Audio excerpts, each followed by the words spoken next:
No segundo editorial de hoje, eu tratei de um tema polêmico, o Exército Brasileiro. O Exército Brasileiro, ele ainda move emoções. De um lado, aquelas pessoas que ainda têm um sentimento glorioso do Exército de Caxias. De outro lado, pessoas decepcionadas que acreditavam que o Exército estava pensando literalmente em combater o crime, em combater a corrupção, em colocar o Brasil nos eixos, mas não colocou. Muita gente, principalmente os apoiadores do ex-presidente Bolsonaro, acreditam que o Exército traiu Bolsonaro e traiu essa parcela da população que apoia Bolsonaro e que hoje o Exército está totalmente alinhado com a esquerda aqui no Brasil. No último editorial, eu mostrei para vocês que durante a gestão Bolsonaro inflou o número de militares no Exército.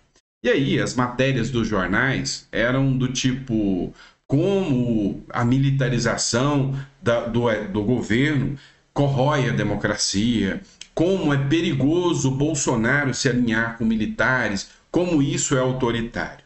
E aí eu mostrei para vocês uma matéria da Folha de São Paulo que diz que o governo Lula inflou a máquina agora de militares também. Mas só que no caso do Lula é bom, porque Lula vai pacificar o país utilizando o exército. Aí você viu a diferença, né? E aí, para selar com chave de ouro, tem essa matéria do Metrópolis que eu quero discutir com vocês. No STF, Barroso diz que o Exército tem contribuído para pacificar o país. E aí, o Barroso, ministro do Supremo Tribunal Federal, que atacava diuturnamente o Exército durante o governo Bolsonaro, agora diz que o Exército é um braço forte para restabelecer a democracia à la Lula. Pois é.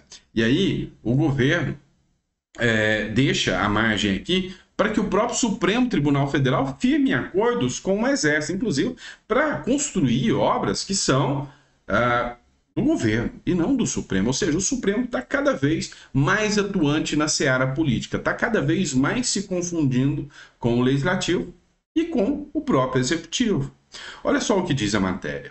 O presidente do Supremo Tribunal Federal, ministro Luiz Roberto Barroso, elogiou a atuação do Exército Brasileiro para a pacificação do país, ou seja, está deixando o país pacificado. O que seria o conceito de pacificado? Pacificado é sem oposição? Pacificado é um país que o que o governo fala está tudo bem? O que é o conceito de pacificado? Eu fiquei meio na dúvida. Você pode me ajudar aí deixando nos comentários? Barroso e o comandante do Exército Brasileiro, o general Tomás, se encontraram nesta terça-feira na sede do Supremo Tribunal Federal. Para quê? Assinar um acordo de cooperação técnica. Olha que interessante. Em uma parceria sem custos, o Exército Brasileiro vai elaborar um projeto executivo para a implantação de uma usina de energia fotovoltaica no STF.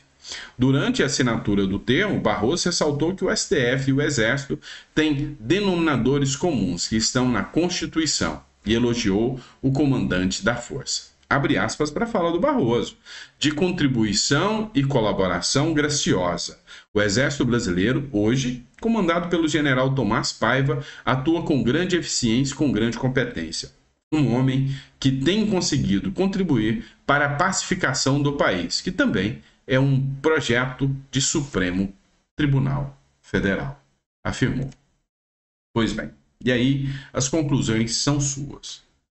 O Exército Brasileiro de hoje é um pacificador. De 4 anos atrás, era um perigo. Pois é, o comentário é seu, fique à vontade. Vamos lá. E ainda falando de Exército, falando dessas questões, né? Vamos pegar uma matéria aqui da Folha de São Paulo, que diz o seguinte, vamos falar de Curitiba agora, né?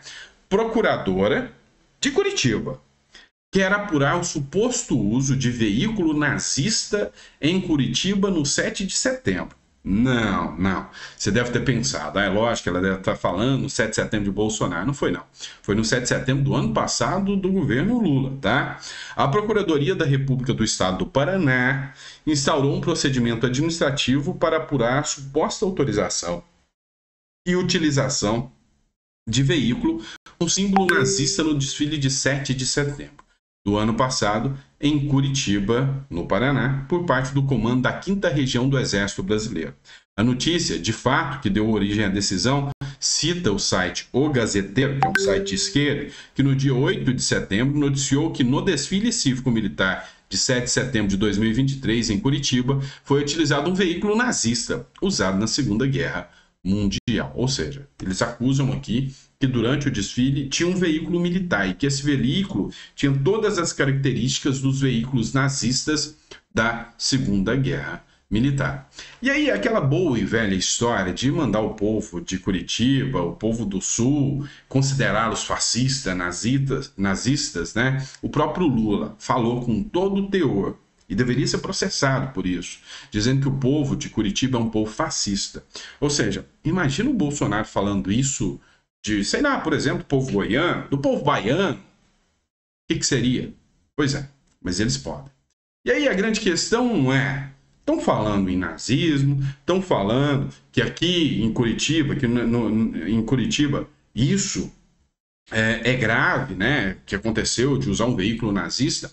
Mas que tal falar de falas nazistas? Pois é, se vocês não sabem, o José Genuíno, que é um dos grandes líderes do PT, ele usou falas totalmente antissemitas. E aí o embaixador de Israel cobrou uma reação das autoridades brasileiras contra a fala do José Genuíno. Pois é, mas até agora o Ministério Público não pediu qualquer ação em relação ao José Genuíno. Tá? E aí, a gente sabe de uma coisa, não vai acontecer nada. O cara se livrou de acusações de corrupção da Lava Jato. Você acha que fala vai alcançá-los? Não vai. É só se a fala for do monarca, e aí o monarca responde. Se a fala for de alguém que não é do sistema, aí essa pessoa responde. Mas como a fala é de um grande figurão da esquerda, ele nem se desculpou. Nem se desculpou e falou que não vai se retratar do que ele falou. Ele só falou, não, minha fala não é antissemita.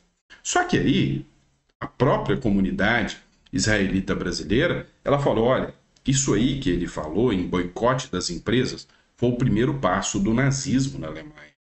E o cara é um líder político do Brasil alinhado ao presidente da República que fala isso e vai ficar por isso mesmo?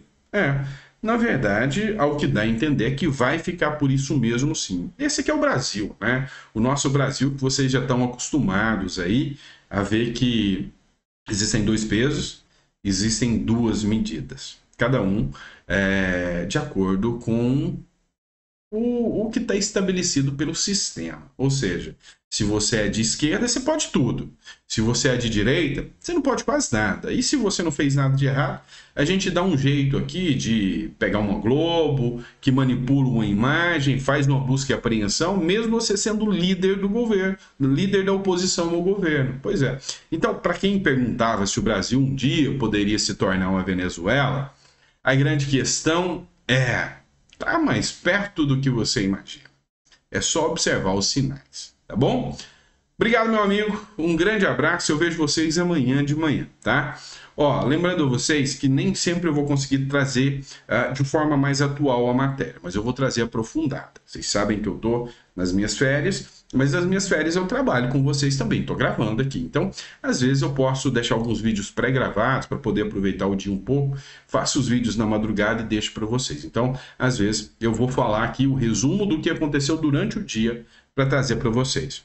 Fechou? Obrigado pela compreensão, tá? Vocês são demais mesmo. E amanhã a gente volta com mais conteúdo. Esperamos que algum conteúdo bom, né? Não que eu tô falando mal do meu conteúdo. Eu acho que é até legalzinho. Eu tô falando do teor das notícias que a gente traz para vocês, tá bom? Grande abraço, fica com Deus. Vejo vocês no próximo editorial.